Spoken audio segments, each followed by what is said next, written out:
tayo-tayo pinaglalaban-laban. Eh dahil po nakakatanggap yung ibang tao, ibang kapwa natin Pilipino ng pera, ay nako, eh bahala kayo dyan. Basta kami, eh meron kaming pera. Di po ba? Oh, kaya naisip ko din, hindi kaya si Sara Duterte eh kasama sa napopondohan po ng China, mga boss. Kasi tignan niyo po yung kanyang mga sinasabi. He has not followed through with any of his campaign promises. Umpisahan natin sa pinakamababaw. 20 pesos na bigas. Yung mga DDS, maliwanag na maliwanag kahit ipakinig mo ho sa kanila, pangarap ko ang 20 pesos na bigas. Pero siguro ho, dahil nga kulang sa sa pagkain ng kanin, eh yung pangarap at pangako, naging iisa na lang po ang kahulugan sa kanila, mga boss. No? Naging iisa na lang po ang kahulugan para sa mga DDS nung pangarap at pangako. Pero ano po ang ginawa ng gobyerno ng Pilipinas sa pangunguna ni Pangulong Bongbong Marcos? Tinupad, di ba? Although, ngayon, eh, nag-aabono ng 13 pesos ang gobyerno ng Pilipinas, pero alam natin na di kalaunan ho, mga kababayan, eh, yung 13 pesos na inaabono, eh, mawawala din po. Bakit? Tingnan nyo, may backup na rice processing po na magpoproseso ng mga bigas po, mga kababayan. From palay to bigas hanggang sa maging maputi na. Di ba? So, imbis na gumagastos pa doon, yung mga magsasaka, imbis na dadagdag pa doon, yung mga sa puhunan nila, eh ito, tulong ng Pilipinas o gobyerno ng Pilipinas. So, kung magkano man ang matitipid nila doon, kung 5 piso, eh di pwede nang ibaba yung presyo ng 5 piso. From 33, eh minus 5 pesos o 28 na lang. Di ba? O, so ngayon, ang Pilipinas, sige, pwede na natin ngayon ibaba ng 5 piso pa from 33. No? Papayag, okay sa magsasaka. Bakit to? Kasi okay pa din yung puhunan nila. Okay pa din yung magiging tubo nila. Hindi basta-basta kinat yung tubo. Di ba? O di 8 na lang hanggang sa maubos po yung abono ng gobyerno. Di ba, mga kababayan? Kaya nagtatanong ako, ano yung sinasabi ng ating Vice Presidente dito na yung mga ipinapangako o yung mga sinabi ng ating Pangulo nung siya ay nangangampanya ay walang nasusunod. Mga bossing, yung pabahayo, Diyos ko, lagpas po sa expected ko, sa ine-expect ko na pabahay. Ang ine-expect ko mga kababayan is yung tipong, okay, building, pinto, bintana, no? At tapos ganun na. Siguro may mga konting palaruan. Aba, yung proyekto po ng ating presidente with matching swimming pool ho, mga bossing. Yung kumbaga, yung mga kababayan natin na mababahaginan na makakakuha ng pabahay na yun,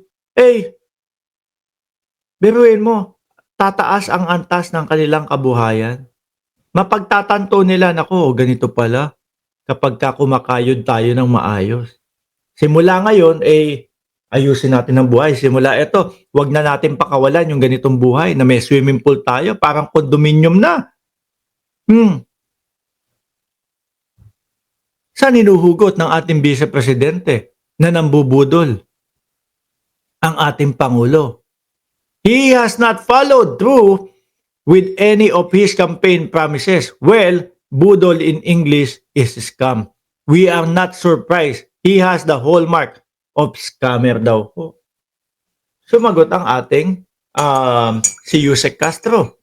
Mga kababayan, actually, hindi na nga natin kailangan si Yusek Castro dito.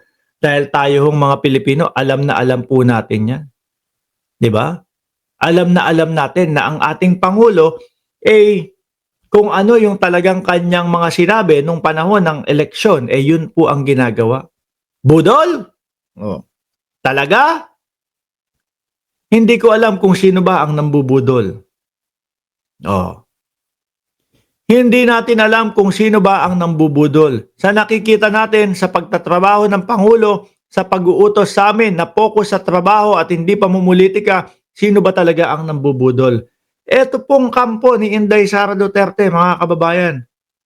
Ano po ang nagawa? Sige po, simula nung naupo. Wala. Meron na naging kalihim ng DepEd. Ano po nangyari sa DepEd? Meron po doon mga computer, mga laptop na tinambak lang ho doon sa storage na imbis na ho sana tuloy-tuloy na magagamit ng mga teacher at mga estudyante ho, mga kababayan, ayun, tulog sa bodega. Di ho ba? Ilang panahon na pag-iwanan na ho ng panahon. Etong laptop ko, may 1 taon na nung binili ko. Siguro 1 taon pa o 1.5 taon pa mag-upgrade na ako. Kasi po ganyan ang teknolohiya, no? Teknolohiya, ho, di ba? Ganyan ang teknolohiya ho, mga kababayan. Maiiwan ka. Ano pa kaya yung tinambak lang doon? Hindi po pinagtuunan ng pansin. Miko Boys, watching from Kuala Lumpur.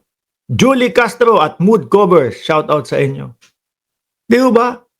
Puro po paninira, puro po adik si Marcos. Yung mga walang kakwenta-kwenta hindi ho makakatulong sa ating bayan. Yun po ang ginagawa ho nila, mga bossing. Panay lang po ganun. Mas masasabi ko na budol sila. Bakit to, mga kababayan? Nung kumakampanya ho sila, ano sabi? Magiging katuwang ako ni Pangulong Bongbong Marcos para mapaunlad ang Pilipinas. Di po ba? Ngayon, yun po ba ang ginagawa nila? Hindi. Paninira. Di ba Annalyn Ando at Ginger Cat, Maribel Bedjana ng Riyadh sa Kingdom of Saudi Arabia? Panay lang po paninira. Yung magiging katuwang ng Pangulo, yun ang hindi nasusunod ho. Yun yata ang masasabi natin na budol. No po, na ang ating Pangulo, eto, inaasikaso yung mga Pilipino na naiipit po sa digmaan, sa gitnang silangan, yung ating Vice Presidente ho, mga kababayan, nasaan? Australia? Baka nagtatrabaho. Hindi. Ano daw, bring him home daw si Duterte. Di ba, kabendor? Nakita nyo ho, mga kababayan, ang lakas nilang magsabi na budol ang ating Pangulo, pero ang nakikita po ng mga Pilipino ay sila po itong hindi tumutupad sa pinangako nilang tungkulin para sa mamamayang Pilipino.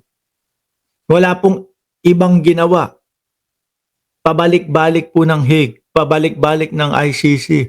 Lalabas ulit ng bansa, hindi naman sa ICC pupunta. Australia naman, ano po ang gagawin? Magtatayo ng entablado. Tapos hihimukin po yung mga Pilipino doon na tulungan daw sila. Nahimukin daw po ang Australian government para pagtuunan ng pansin ang dating Pangulong Duterte. Sandali lang. Ang Vice Presidente magtrabaho para sa Pilipino.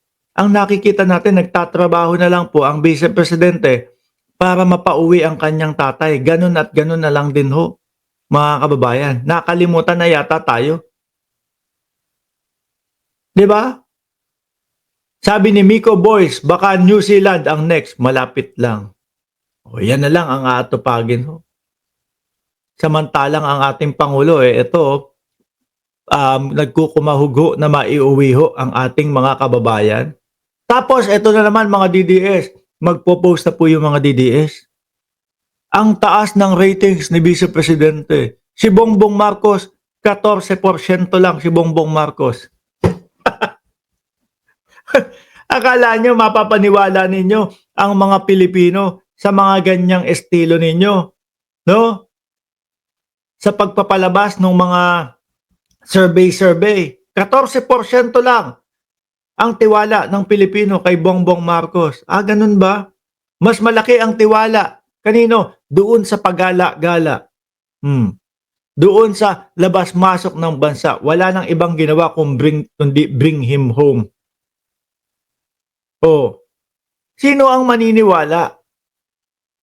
Di ba? April Gay, Aribuadbo, boss, hindi niya lang po kinalimutan. Baka wala na, sa plano niya ang Pilipinas. Di ba? Wala na, tingin ko wala na. Tama yung sinabi mo, rektahan. Tingin ko wala na talaga. Di ba?